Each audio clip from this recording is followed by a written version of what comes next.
बिस्मिल्लाहिर्रहमानिर्रहीम। हामिदन व मुसल्लियन अम्मा बाद। नाज़रीन, अस्सलामु अलैकुम व रहमतुल्लाहि व बरकातुहू। अबू हुरैरा रज़ियल्लाहु अन्हु कहते हैं कि नबी सल्लल्लाहु अलैहि वसल्लम ने फरमाया, अलबत्ता उन्होंने ये अल्फाज कहे, फ़ुरात से सोने का एक पहाड़ ज़ाहिर होगा। ये जो भी हदीस में 7119 पढ़ा था उसका आखिरी टुकड़ा है। बाबुन, हदीस नंबर 7120। हारिसा बिन वहाब कहते हैं कि मैंने रसूल सल्लल्लाहु अलैहि वसल्लम से सुना, आपने फरमाया, सदका करो, क्योंकि अनकरीब लोगों पर एक ऐसा ज़माना आएगा जब एक शख्स अपना सदका लेकर फिरेगा और कोई उसे लेने वाला नहीं होगा। इमाम बुखारी ने कहा, मुसद्दद ने बयान किया कि हारिसा उबैदुल्लाह बिन उमर के माँ शरीक भाई थे। कहते हैं कि ये दौर हज़रत उमर बिन अब्दुल अज़ीज़ के ज़माना में गुज़र चुका है। यह क़यामत के करीब आएगा जब लोग बहुत थोड़े रह जाएंगे। हदीस नंबर 7121। अबू हुरैरा रिवायत करते हैं कि रसूल सल्लल्लाहु अलैहि वसल्लम ने फरमाया, क़यामत उस वक्त तक कायम ना होगी जब तक दो अजीम जमातें जंग न करेंगी। इन दो जमातों के दरमियान बड़ी खूंरेज़ी होगी, हालांकि दोनों का दावा एक ही होगा, और यहाँ तक कि बहुत से छोटे दज्जाल भेजे जाएंगे, तकरीबन 30 दज्जाल। उनमें से हर एक दावा करेगा कि वो अल्लाह का रसूल है, और यहाँ तक कि इल्म उठा लिया जाएगा, और ज़लज़लों की कसरत होगी, और ज़माना करीब हो जाएगा, और फितने ज़ाहिर होंगे, और हर्ज बढ़ जाएगा। और हर्ज से मुराद कत्ल है। और यहाँ तक कि तुम्हारे पास माल की कसरत हो जाएगी, बल्कि बह पड़ेगा, और साहिब माल को इस बात की फ़िक्र दामनगीर होगी कि उसका सदका कौन कबूल करेगा, और जिसके सामने पेश करेगा वो कहेगा कि मुझे इसकी ज़रूरत नहीं है।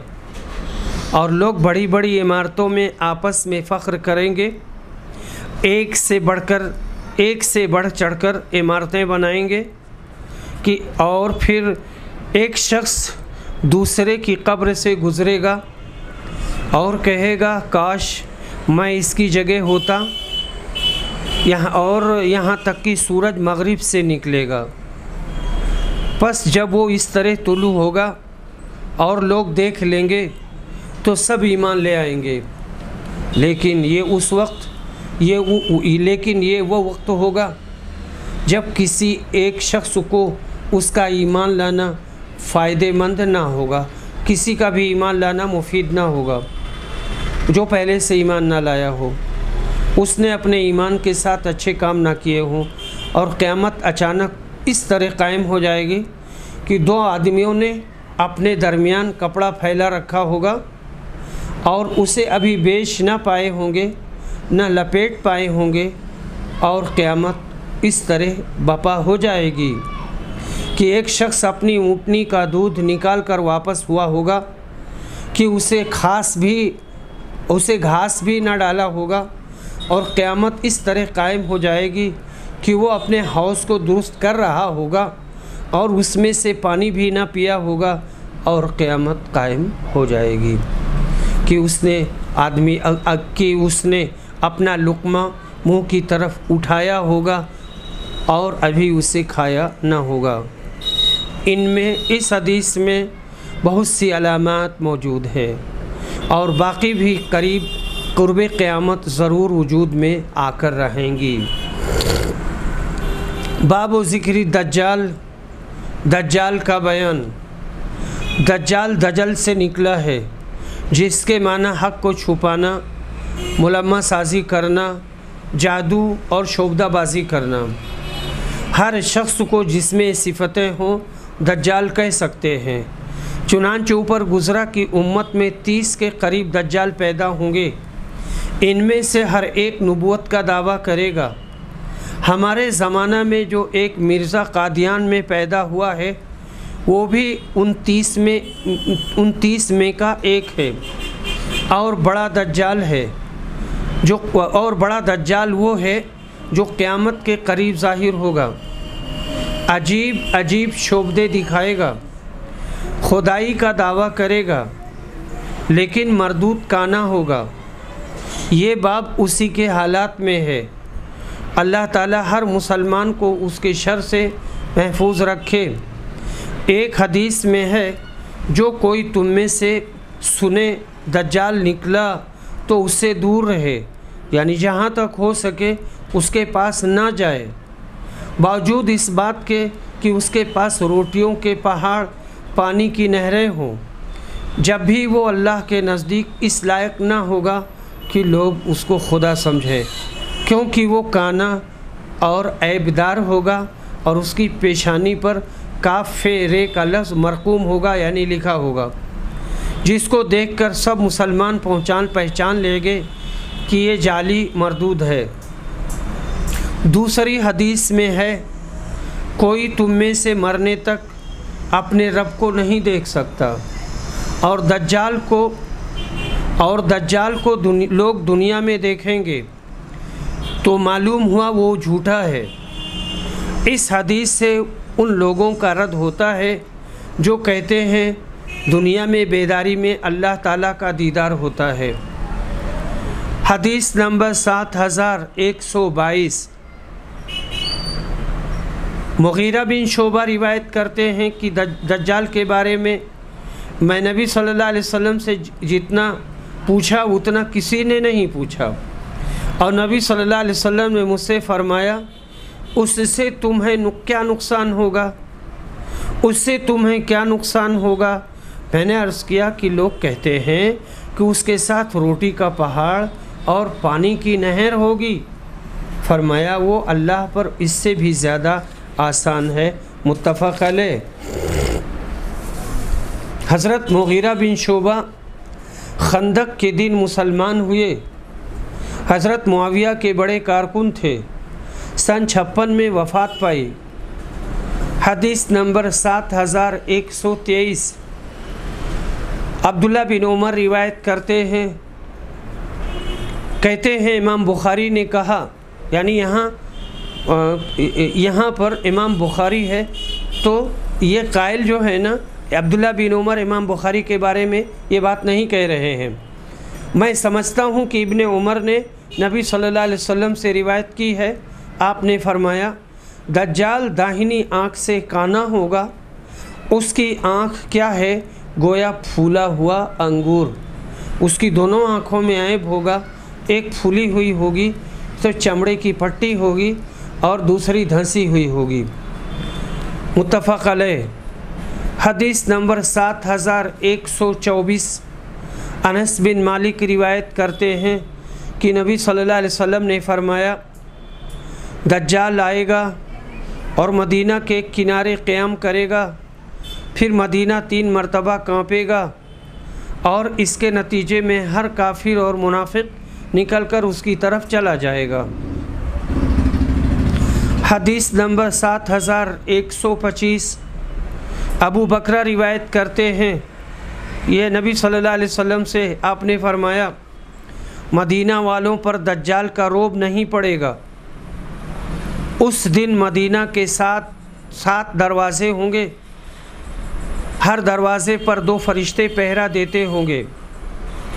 इब्ने इसहाक़ ने सालेह बिन इब्राहीम से, इन्होंने अपने बाप से इन्होंने कहा कि मैं बसरा में गया तो मुझसे अबू बकरा ने कहा कि इसको मैंने नबी अकरम सल्लल्लाहु अलैहि वसल्लम से सुना है। लफ्ज़ दज्जल से है, जिसके माना झगड़ा फसाद बर्पा करने वाले, लोगों को फरेब धोखा देने में डालने वाले के हैं। बड़ा दज्जाल आखिरी ज़माने में पैदा होगा और छोटे दज्जाल बकसरत हर वक्त पैदा होते रहेंगे, जो गलत मसाइल के लिए कुरान को इस्तेमाल करके लोगों को बेदीन करेंगे, कब्र परस्त वग़ैरह बनाते रहेंगे। इस किस्म के दज्जाल आजकल भी बहुत है और नबी सल्लल्लाहु अलैहि वसल्लम ने 30 की बात कही थी, ये मुअस्सिर होंगे, वरना क़यामत तक बहुत सारे दज्जाल आएंगे। हदीस नंबर 7126। अबू बकरा कहते हैं कि नबी सल्लल्लाहु अलैहि वसल्लम ने फरमाया, मदीना पर मसीह दज्जाल का रोब नहीं पड़ेगा। उस वक्त उसके 7 दरवाज़े होंगे और हर दरवाज़े पर पहरादार फरिश्ते होंगे। इस सनद के लाने से इमाम बुखारी की गरज़ ये है कि इब्राहीम बिन अब्दुर्रहमान बिन औफ का समा अबू बकरा से साबित हो जाए, क्योंकि बाज़ मुहद्दिसीन ने इब्राहीम की रिवायत अबू बकरा से मुनकर समझी है, इसलिए कि इब्राहीम मदनी है और अबू बकरा हज़रत उमर के ज़माना से अपनी खिलाफत अपनी वफ़ात तक बसरा में रहे। नबी करीम सल्लल्लाहु अलैहि वसल्लम की ये पेशगोई बिल्कुल सही साबित हुई। एक रिवायत में है कि दज्जाल दौर से आपका रोज़े मुबारक देख कर के कहेगा, दज्जाल दूर से आपका रोज़े मुबारक यानी आपके कब्र को कहेगा, अखा हो मोहम्मद का यही सफ़ेद महल है, अखा मोहम्मद का यही सफ़ेद महल है। हदीस नंबर 7127। अब्दुल्ला बिन उमर रिवायत करते हैं कि रसूल सल्लल्लाहु अलैहि वसल्लम लोगों में खड़े हुए और अल्लाह की तारीफ़ उसकी शान के मुताबिक बयान की। फिर दज्जाल का ज़िक्र फरमाया, मैं तुम्हें उससे डराता हूँ और कोई नबी ऐसा नहीं गुज़रा जिसने अपनी कौम को उससे न डराया हो। अलबत्ता मैं तुम्हें उसके बारे में एक बात बताता हूँ जो किसी नबी ने अपनी कौम को नहीं बताई थी, और ये कि वो काना होगा और अल्लाह काना नहीं है। दूसरी रिवायत में है कि हज़रत नूह के बाद जितने पैगंबर गुज़रे हैं सब ने अपनी अपनी उम्मत को दज्जाल से डराया। काना होना एक बड़ा ऐब है और अल्लाह हर ऐब से पाक है। हदीस नंबर 7128। अब्दुल्ला बिन उमर रिवायत करते हैं कि रसूल सल्लल्लाहु अलैहि वसल्लम ने फरमाया, मैं सोया हुआ ख्वाब में काबा का तवाफ़ कर रहा था कि एक साहब जो गंदुम गूँ थे और उनके सर के बाल सफ़ेद थे और सर से पानी टपक रहा था, उन पर मेरी नज़र पड़ी। मैंने पूछा, ये कौन है? मेरे साथ के लोगों ने बताया कि ये ईसा बिन मरियम हैं। फिर मैंने मुड़कर देखा तो एक मोटे शख्स पर नज़र पड़ी जो सुर्ख था, उसके बाल घुंघरियाले थे, एक आँख का काना था, उसकी एक आँख अंगूर की तरह उठी हुई थी। लोगों ने बताया कि यह दज्जाल है। इसकी सूरत अब्दुल उज़्ज़ा बिन क़तन से बहुत मिलती थी, जो कबीले खुज़ाआ का एक आदमी था। ये एक शख्स था जो अहदे जाहिलियत में मर गया था और कबीले खुज़ाआ से ताल्लुक़ रखता था। हदीस नंबर 7129। आयशा रदियल्लाहु अन्हा कहती हैं कि मैंने रसूल सल्लल्लाहु अलैहि वसल्लम से सुना, आप अपनी नमाज में दज्जाल के फितने से पनाह मांगते थे। मुत्तफ़क़ अलैह। हदीस नंबर 7130। हुज़ैफ़ा रिवायत करते हैं कि नबी करीम सल्लल्लाहु अलैहि वसल्लम ने दज्जाल के बारे में फ़रमाया, उसके साथ पानी और आग होगी और उसकी आग ठंडा पानी होगी और पानी आग होगा। अबू मसूद ने बयान किया कि मैं भी यह हदीस रसूल सल्लल्लाहु अलैहि वसल्लम से सुनी है। दूसरी रिवायत में यूँ है, तुम में से जो कोई उसका ज़माना पाए तो उसकी आग में चला जाए, वो नहायत शीरी ठंडा उम्दा पानी होगी। मतलब यह है कि दज्जाल एक शोबदाबाज और साहिर होगा। पानी को आग, आग को पानी करके लोगों को बतलाएगा, या अल्लाह उसको जलील करने के लिए उल्टा कर देगा। जिन लोगों को पानी देगा उनके लिए वो पानी आग हो जाएगा, और जिन मुसलमानों को वो मुखालिफ समझकर आग में डालेगा उनके हक़ में आग पानी हो जाएगी। जिन लोगों ने एतराज़ किया है कि आग और पानी दोनों मुख्तलिफ़ हकीकतें हैं, इनमें इनक़िलाब कैसे होगा, दर हकीकत वो परले सिरे के बेवकूफ़ हैं। ये इनक़िलाब तो रात दिन दुनिया में हो रहा है। अनासिर का कौनो फसाद बराबर जारी है। बाज़ ने कहा मतलब ये है कि जो कोई दज्जाल का कहना मानेगा वो उसको ठंडा पानी देगा, तो दर हकीकत ये ठंडा पानी आग है, यानी क़यामत में वो दोज़खी होगा। और जिसको वो मुखालिफ समझकर आग में डालेगा उसके हक़ में ये आग ठंडा पानी हो जाएगी, यानी क़यामत के दिन वो बहिश्ती होगा, उसको बहिश्त का ठंडा पानी मिलेगा। हदीस नंबर 7131। अनस बिन मालिक रिवायत करते हैं कि नबी सल्लल्लाहु अलैहि वसल्लम ने फरमाया, जो नबी भी मबूस होगा तो उन्होंने अपनी कौम को काने झूठे से डराया। आगा रहो, वो काना है और तुम्हारा रब काना नहीं है, और उसकी दोनों आँखों के दरमियान काफिर लिखा हुआ है। कहते हैं ये दोनों अहादीस ऊपर अहादीसुल अंबिया में मौसूलन गुज़र चुकी है। दूसरी रिवायत में है कि मोमिन उसको पढ़ लेगा, ख्वाह लिखा पढ़ा हो या ना हो, और काफिर ना पढ़ सकेगा वो लिखा पढ़ा भी हो। ये अल्लाह की कुदरत होगी। नौवी ने कहा सही ये है कि हकीकतन ये लफ्ज़ उसकी पेशानी पर लिखा होगा। बाज़ ने उसकी तावील की है और कहा कि अल्लाह ताला एक मोमिन के दिल में ईमान का ऐसा नूर देगा कि वो दज्जाल को देखते ही पहचान लेगा कि ये काफिर जालसाज बदमाश है, और काफिर की अक्ल पर पर्दा डाल देगा। वो समझेगा कि दज्जाल सच्चा है। दूसरी रिवायत में ये है, ये शख्स मुसलमान होगा और लोगों से पुकार कर कह देगा, मुसलमानों यही वो दज्जाल है जिसकी खबर नबी करीम सल्लल्लाहु अलैहि वसल्लम ने दी थी। एक रिवायत में है कि दज्जाल आरे से उसको चिरवा डालेगा। एक रिवायत में और है कि तलवार से वो नीम कर देगा, यानी आधा कर देगा, और ये जलाना कुछ दज्जाल का मोजेज़ा ना होगा।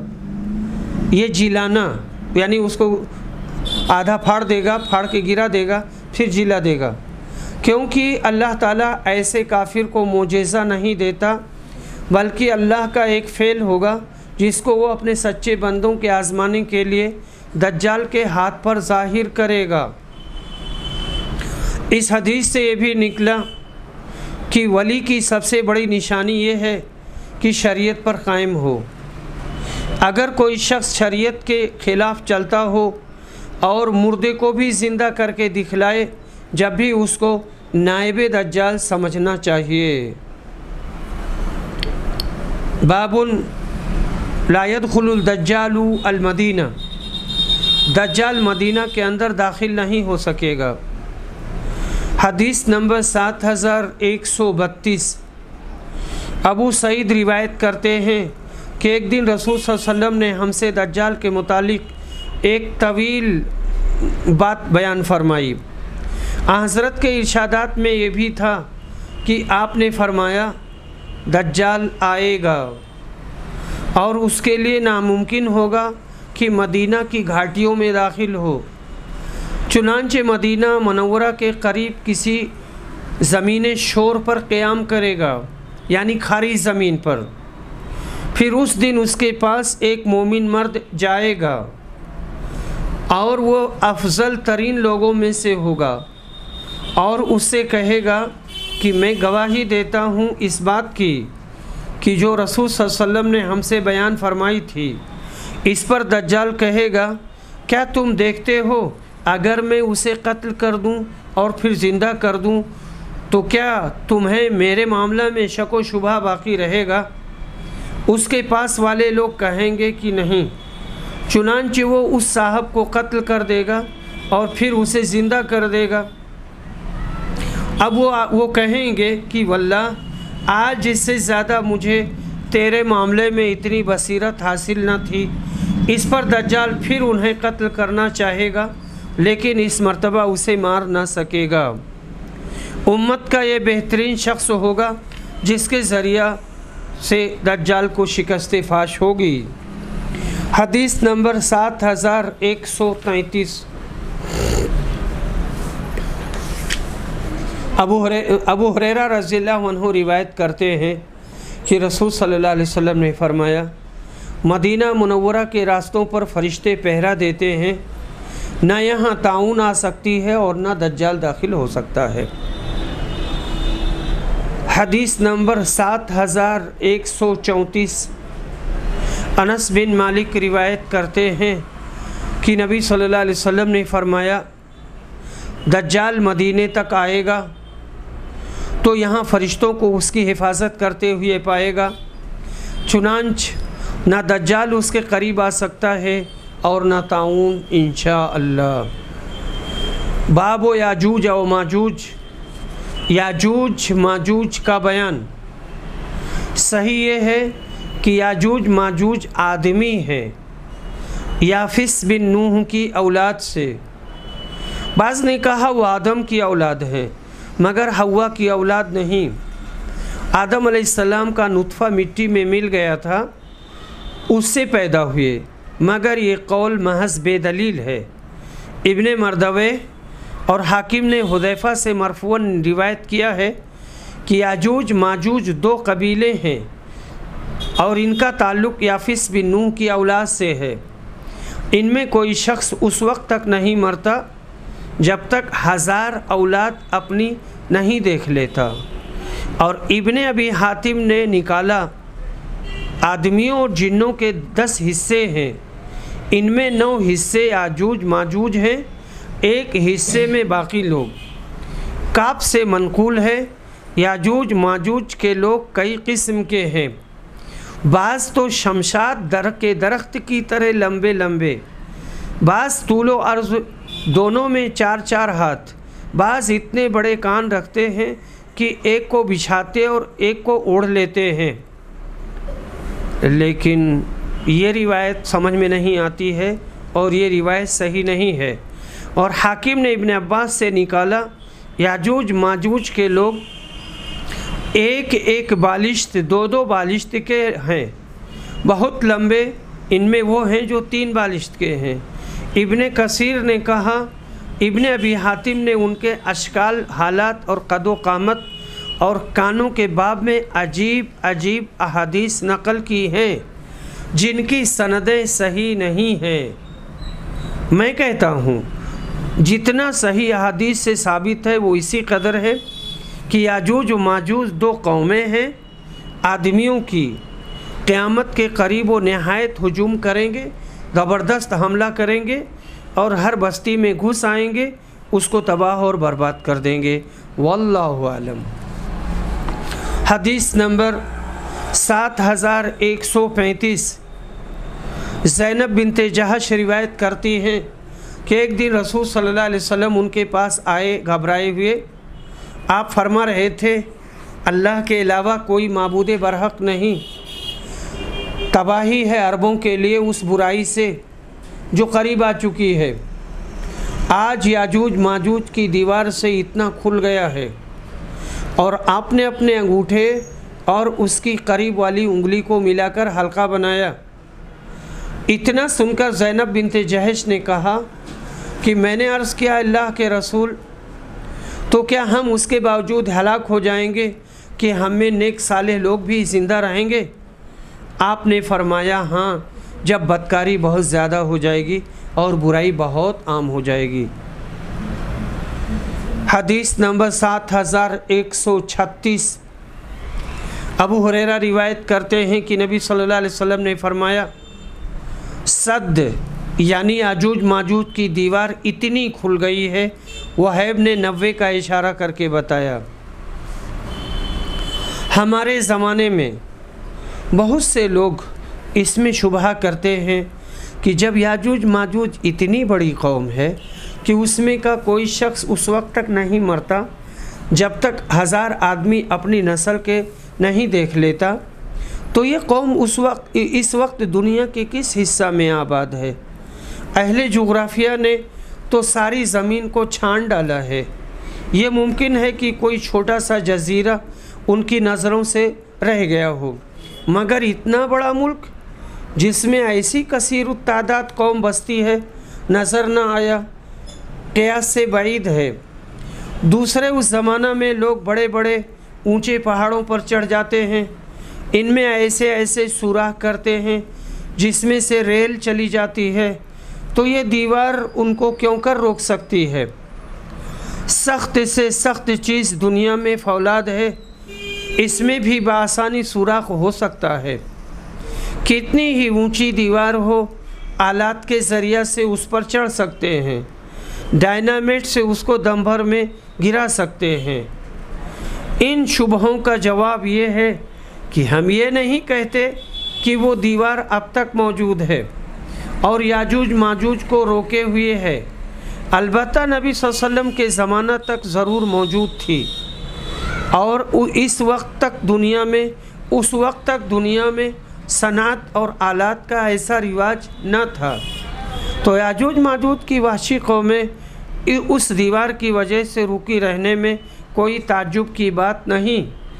रहा ये कि याजूज माजूज के किसी शख्स का ना मरना जब तक वो 1000 आदमी अपनी नस्ल से ना देख ले, ये भी मुमकिन है कि उस वक्त का बयान हो जब तक आदमी की उम्र 1000-2000 तक हुआ करती थी, ना कि हमारे ज़माना का जब उम्र इंसानी की मिक़दार 100 बरस या 120 बरस रह गई है।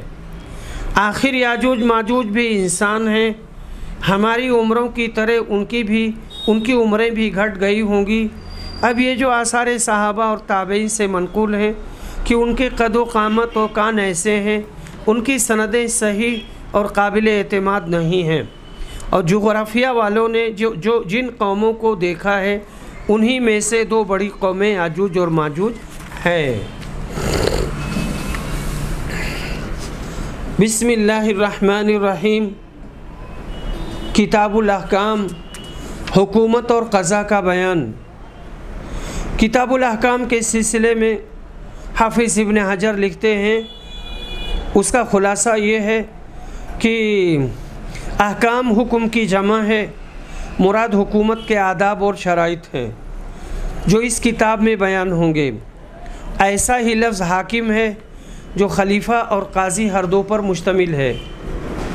बस इनके मुतालिक ज़रूरी उमूर यहाँ मज़कूर होंगे और हुक्म शरई उसूलियों के नज़दीक मुकल्लफ़ीन के लिए उमूर इलाही हैं जो ज़रूरी हों या मुस्तहब, और लफ्ज़ अहकाम का मादा हकमा है और वो किसी कार सवाब को बजा लाना या ममनुआत शरिया से रुक जाना हर दो पर बोला जाता है। बाबु कौलिल्लाहि ताला अतीउल्लाह व अतीउर रसूल व उलिल अम्रि मिनकुम। अल्लाह के इस फरमान का बयान सूरह निसा में आयत नंबर 59। अल्लाह और उसके रसूल की इताअत करो और अपने सरदारों का हुक्म मानो। इस्लाम का आखिरी नस्बुल ऐन एक खालिस अदल व मुसावात और आज़ादी पर मबनी हुकूमत का क़याम भी है, जैसा कि बहुत सी आयात क़ुरआनिया से ये अम्र साबित है। चुनांचे यही हुआ कि रसूल करीम सल्लल्लाहु अलैहि वसल्लम अपने अहद आखिर में अरब में एक आज़ाद इस्लामी हुकूमत कायम फरमा कर दुनिया से रुखसत हुए और बाद में खुलफ़ाए राशिदीन से इसका दायरा अरब व अजम में दूर दूर तक वसी होता गया। रसूल करीम सल्लल्लाहु अलैहि वसल्लम ने इस सिलसिला की भी बेशतर हिदायत फरमाई। ऐसी ही अहादीस को इमाम बुखारी ने किताबुल अहकाम में जमा फरमाया है। अल्लाह ने फरमाया या अय्युहल्लज़ीना आमनू अतीउल्लाह व अतीउर रसूल व उलिल अम्र मिनकुम। इसी से इसका आगाज़ किया और इसकी शुरुआत की। अल्लाह और उसके रसूल की इताअत के बाद खुलफ़ाए इस्लाम की इताअत भी ज़रूरी करार दी थी, जो कौमी व मिली नज़्म व नस्क़ को कायम रखने के लिए बेहद ज़रूरी है। साथ ही उसूल भी करार पाया कि ला ताअता लिमख़लूक़िन फ़ी मासियतिल ख़ालिक़, यानी खालिक की नाफरमानी में किसी मखलूक की इताअत नहीं की जा सकती, और जब अल्लाह की नाफरमानी हो रहे हो तो किसी मखलूक की बात नहीं मानी जाएगी। खुलफ़ाए इस्लाम या दीगर अइम्मे इस्लाम की इताअत किताब व सुन्नत की हद तक है। अगर किसी जगह उसकी इताअत में किताब व सुन्नत से तसादुम होता हो तो वहाँ बहरहाल उनकी फर्माबरदारी को छोड़ना और किताब व सुन्नत को लाजिम पकड़ना ज़रूरी होगा। इमाम अबू हनीफ़ा का इरशाद गिरामी बिल्कुल बजा है कि जब मेरा कोई मसला, कोई फ़तवा कुरान व हदीस के ख़िलाफ़ हो तो मेरी बात को छोड़कर कुरान व हदीस को लाजिम पकड़ो। दीगर अइम्मे किराम के भी ऐसे ही इरशादात हैं जो किताब हुज्जतुल्लाहिल बालिगा और रिसाला अल इंसाफ़ और इक़्दुल जीद मुअल्लिफ़ात हज़रत हुज्जतुल हिंद शाह वलीउल्लाह मुहद्दिस देहलवी में देखे जा सकते हैं। हदीस नंबर 7137 अबू हुरैरा रिवायत करते हैं कि रसूल सल्लल्लाहु अलैहि वसल्लम ने फरमाया, जिसने मेरी इताअत की उसने अल्लाह की इताअत की, और जिसने मेरी नाफरमानी की उसने अल्लाह की नाफरमानी की, और जिसने मेरे मुकर्रर किए हुए अमीर की इताअत की उसने मेरी इताअत की, और जिसने मेरे अमीर की नाफरमानी की उसने मेरी नाफरमानी की। मुत्तफ़क़ अलैह। लेकिन अगर अमीर का हुक्म कुरान व हदीस के ख़िलाफ़ हो तो उसे छोड़कर कुरान व हदीस पर अमल करना होगा। हदीस नंबर 7138 अब्दुल्ला बिन उमर रिवायत करते हैं कि रसूल सल्लल्लाहु अलैहि वसल्लम ने फरमाया, आगाह हो जाओ, तुम में से हर एक निगहबान है और हर एक से उसकी रिया के बारे में सवाल किया जाएगा। बस इमाम लोगों पर निगहबान है, इमाम यानी अमीरुल मोमिनीन लोगों पर निगहबान है और उससे उसकी रिया के बारे में सवाल होगा। मर्द अपने घर वालों का निगहबान है और उससे उसकी रिया के बारे में सवाल होगा, और औरत अपने शौहर के घर वालों और उसके बच्चों की निगहबान है और उससे उनके बारे में सवाल होगा, और किसी शख्स का ग़ुलाम अपने सरदार के माल का निगहबान है और उससे उसके बारे में सवाल होगा। आगाह हो जाओ, तुम में से हर एक निगहबान है, निगरां है, और हर एक से उसकी रिया के बारे में सवाल होगा। मकसद ये है कि ज़िम्मेदारी का दायरा हुकूमत व खिलाफत से हटकर हर अदना से अदना ज़िम्मेदार पर भी शामिल है। हर ज़िम्मेदार अपने हल्के का ज़िम्मेदार और मसूल है, उससे उनके बारे में पूछा जाएगा, ज़ेर दस्तों के बारे में सवाल किया जाएगा। बाबुन अल उमराउ मिन कुरैश, अमीर, सरदार और खलीफा हमेशा कुरैश कबीले से होंगे। ये तर्जमा बाब ख़ुद एक हदीस का लफ्ज़ है जिसको तबरानी ने रिवायत किया है, लेकिन चूँकि वो इमाम बुखारी की शर्त पर न थी इसलिए उसको न ला सके। जमहूर उलमाए सलफ़ और खलफ़ का यही कौल है कि इमामत और खिलाफत के लिए कुरैशी होना शर्त है, और गैर कुरैशी की इमामत और खिलाफत सही नहीं है।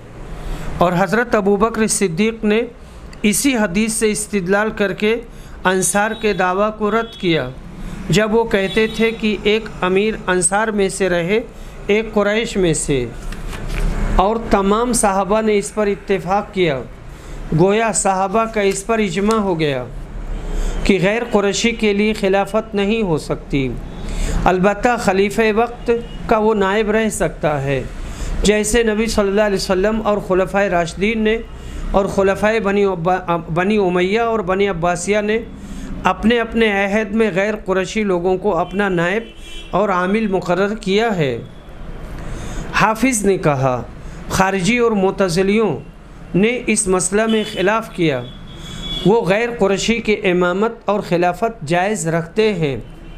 इब्न तय्यब ने कहा, इनका कौल इल्तिफ़ात के लायक नहीं है।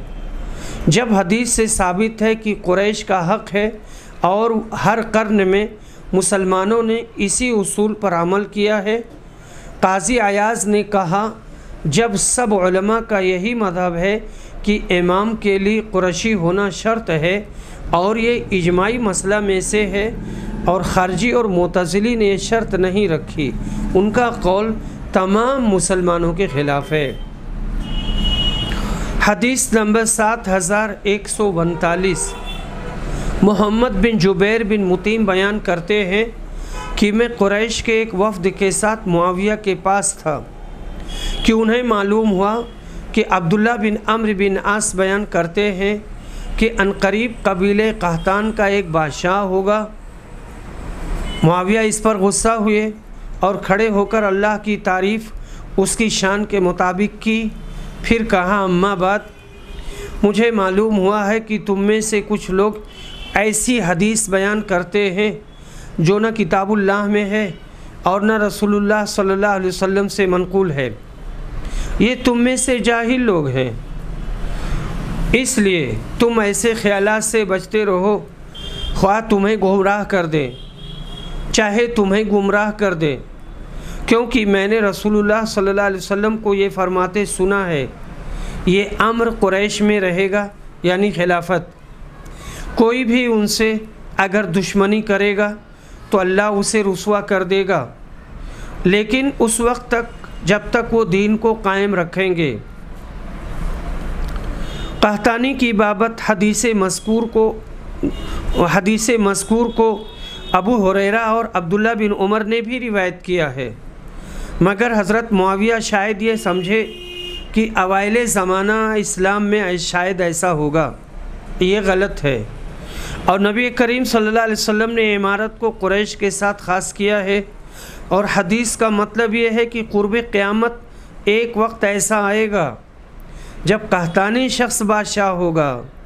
अम्र खिलाफत इस्लामी कुरैश के साथ मखसूस है जब तक वो दीन को कायम रखें। हदीस नंबर 7140। अब्दुल्ला बिन उमर रिवायत करते हैं कि रसूल सल्लल्लाहु अलैहि वसल्लम ने फरमाया, ये अम्र खिलाफत उस वक्त तक कुरैश में रहेगा जब तक उनमें 2 शख्स भी बाकी रहेंगे और जब तक वो दीन को कायम रखेंगे। अगर दीन को छोड़ेंगे तो अम्र खिलाफत दीगर अक़वाम के हवाले हो जाएगा। बाब अजरी मनक़दा बिल हिकमा, जो शख्स अल्लाह के हुक्म के मुआफ़िक फ़ैसला करे उसके सवाब का बयान। अल्लाह ताला ने फरमाया है, जो लोग अल्लाह के उतारे मुआफ़िक फ़ैसला न करें वही गुनहगार हैं। यानी अल्लाह ने जो कुरान उतारा है, आयतें सूरतें उतारी हैं, उसके मुआफ़िक फ़ैसला न करे तो वो गुनहगार है और वो फासिक है। हदीस नंबर 7141। अब्दुल्ला बिन मसूद रिवायत करते हैं कि रसूल सल्लल्लाहु अलैहि वसल्लम ने फरमाया, रश्क 2 आदमियों पर करना चाहिए। एक वो शख्स जिसे अल्लाह ने माल दिया और फिर उसने वो हक़ के रास्ते में बेदरे खर्च किया, और दूसरा वो जिसे अल्लाह ने हिकमत दीन का इल्म दिया हो, यानी कुरान और हदीस का इल्म, वो उसके मुआफ़िक फ़ैसले करता है और इसकी लोगों को तालीम देता है। यानी और लोग रश्क के काबिल ही नहीं हैं, ये 2 शख्स अलबत्ता रश्क के काबिल हैं, क्योंकि इन दोनों शख्सों ने दीन और दुनिया दोनों हासिल कर लिए। दुनिया में नेक नाम हुए और आखिरत में शाद काम। बाज़ बंदे अल्लाह ताला के ऐसे भी गुज़रे हैं जिनको ये दोनों नेमतें सरफराज हुई हैं, उन पर बेहद रश्क होता है। नवाब सैयद मोहम्मद सिद्दीक़ हसन ख़ान को अल्लाह ताला ने दीन का इल्म भी दिया था और दौलत भी इनायत फरमाई थी। इन्होंने अपनी दौलत बहुत से नेक कामों में जैसे इशात कुतुब हदीस वग़ैरह में सर्फ़ की। अल्लाह ताला इनके दर्जे बुलंद करे और उनकी नेकियां कबूल फरमाए, आमीन। बाबु सम्इ वत्ताअति लिल इमाम मा लम तकुन मासिया। इमाम और बादशाह की बात सुनना और मानना वाजिब है जब तक वो खिलाफ शरअ और गुनाह की बात का हुक्म ना दे। हदीस का मतलब ये है कि बादशाह इस्लाम अगर किसी हबशी ग़ुलाम को भी आमिल मुकर्रर करे तो उसकी इताअत वाजिब होगी। हबशी ग़ुलाम का खलीफा होना मुराद नहीं है। हदीस नंबर 7142। अनस बिन मालिक रिवायत करते हैं कि रसूल सल्लल्लाहु अलैहि वसल्लम ने फरमाया, सुनो और इताअत करो, ख्वाह तुम पर किसी ऐसे हबशी ग़ुलाम को ही आमिल बनाया जाए जिसका सर मुनक्का की तरह छोटा हो, यानी अदना से अदना हाकिम की भी इताअत ज़रूरी है बशर्ते कि मासियत इलाही का हुक्म ना दे। हदीस नंबर 7143। अब्दुल्ला बिन अब्बास रिवायत करते हैं कि नबी सल्लल्लाहु अलैहि वसल्लम ने फरमाया, जिसने अपने अमीर में कोई बुरा काम देखा तो उसे सब्र करना चाहिए, क्योंकि कोई अगर जमात से एक बालिश्त भी जुदा हो तो वो जाहिलियत की मौत मरेगा।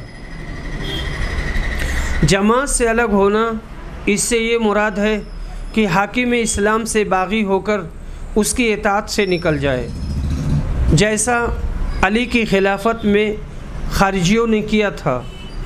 ऐसा करना मिल्ली निज़ाम को तोड़ना और अहद जाहिलियत की सी खुदसरी में गिरफ़्तार होना है जो अहले जाहिलियत का शेवा था। मुसलमान को ऐसी खुदसरी की हालत में मरना अहद जाहिलियत वालों की सी मौत मरना है जो मुसलमानों के लिए किसी तरह ज़ेबा नहीं है। यहाँ तफसील है, यहाँ पर कुछ तफसील है। बात तो कही गई है कि उसकी मौत जाहिलियत की मौत होगी, और आम तौर से जाहिलियत में छोटे छोटे कबीले होते थे, उनका अपना सरदार होता था और बस। लेकिन इसका मतलब ये हरगिज़ नहीं है कि वो इस्लाम से निकल गया और उसके बाद में अब उसकी अगर मर गया और तौबा नहीं की तो उसकी बख्शिश नहीं होगी, ऐसा कुछ नहीं है। हदीस नंबर 7144। अब्दुल्ला बिन मसूद रिवायत करते हैं कि नबी सल्लल्लाहु अलैहि वसल्लम ने फरमाया, मुसलमान के लिए अमीर की बात सुनना और उसकी इताअत करना ज़रूरी है, उन चीज़ों में भी जिन्हें वो पसंद करे और उनमें भी जिन्हें वो नापसंद करे, जब तक उसे मासियत का हुक्म ना दिया जाए। फिर जब उसे गुनाह का हुक्म दिया जाए तो ना सुनना बाकी रहता है और ना इताअत करना। अमीर हो या इमाम मुज्तहिद, गलती का इम्कान सबसे है, इसलिए गलती में उनकी इताअत करना जायज़ नहीं है। इसी से अंधी तकलीद की जड़ कटती है। आजकल किसी इमाम मस्जिद का इमाम व खलीफा बन बैठना और अपने न मानने वालों को इस हदीस का मिसदाक ठहराना, इस हदीस का मजाक उड़ाना है और लिखे ना पढ़े नाम मोहम्मद फ़ाजिल का मिसदाक बनना है। जैसे कि जबकि ऐसे इमाम अग़ियार की ग़ुलामी में रहकर खलीफा कहलाकर खिलाफत इस्लामी का मजाक उड़ाते हैं। हदीस नंबर 7145।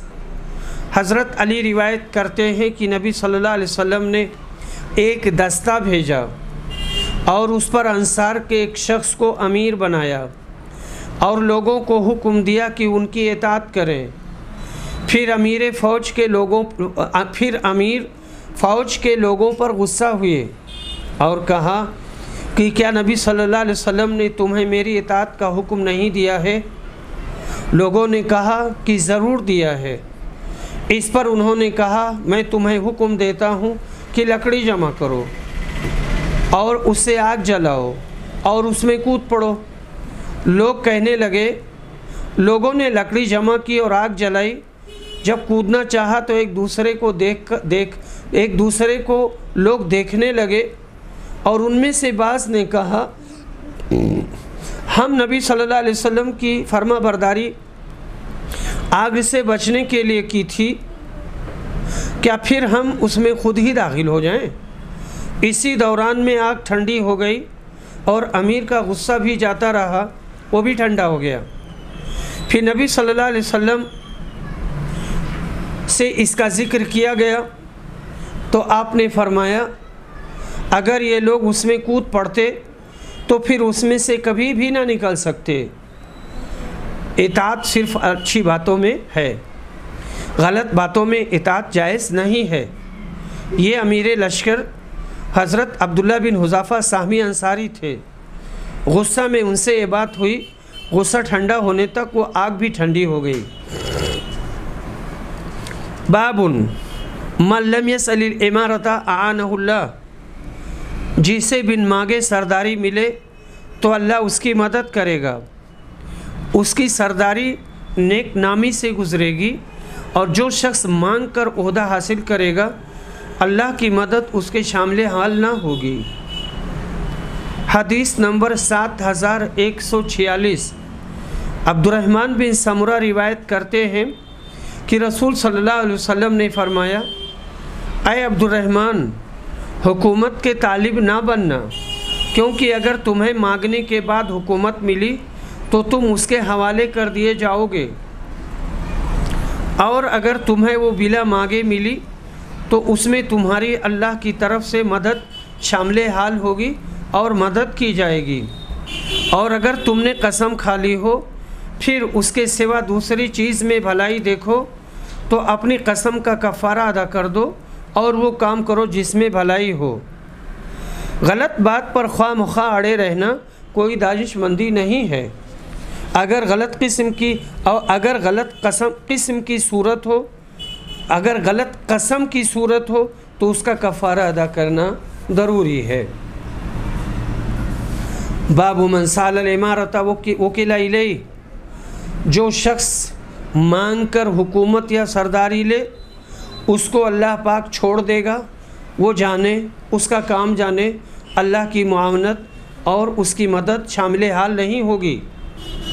अब्दुर्रहमान बिन समुरा रिवायत करते हैं कि रसूल सल्लल्लाहु अलैहि वसल्लम ने इनसे फरमाया, अब्दुर्रहमान, ऐ अब्दुर्रहमान, हुकूमत तलब मत करना, क्योंकि अगर तुम्हें मांगने के बाद अमीरी मिली तो तुम उसके हवाले कर दिए जाओगे, और अगर तुम्हें मांगे बग़ैर मिली तो उसमें तुम्हारी मदद की जाएगी।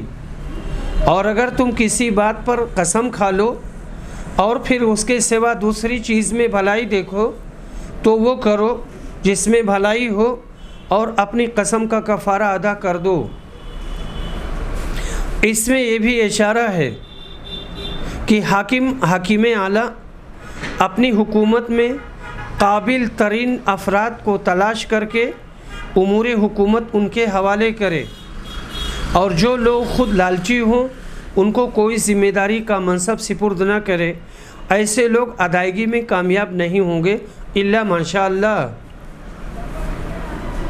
बाबू मा युकरहु मिनल हिर्स अलल इमारा, हुकूमत और सरदारी की हिर्स करना मना है। हदीस नंबर 7148। अबू हुरैरा रिवायत करते हैं कि नबी सल्लल्लाहु अलैहि वसल्लम ने फरमाया, तुम हुकूमत का लालच करोगे और ये क़यामत के दिन तुम्हारे लिए बाइसे नदामत होगी। बस क्या ही बेहतर है दूध पिलाने वाली और क्या ही बुरी है दूध छुड़ाने वाली। दूध पिलाने वाली से मुराद हुकूमत है और छुड़ाने वाले से मुराद ओहदों का छीन जाना है, कि जब तक ओहदा था तब तक हर चीज़ सारी चीज़ें मिलती थी और अब ओहदा चला गया तो सारी चीज़ें छीन गईं और चली गईं। तो इस तरीक़ में दो बातें अगले तरीक़ के ख़िलाफ़ हैं। एक तो सईद और अबू हुरैरा में उमर बिन हकम का वास्ता होना, दूसरे हदीस को मौकूफ़ नक़ल करना। व आखिर दावाना अनिल हम्दुलिल्लाहि रब्बिल आलमीन।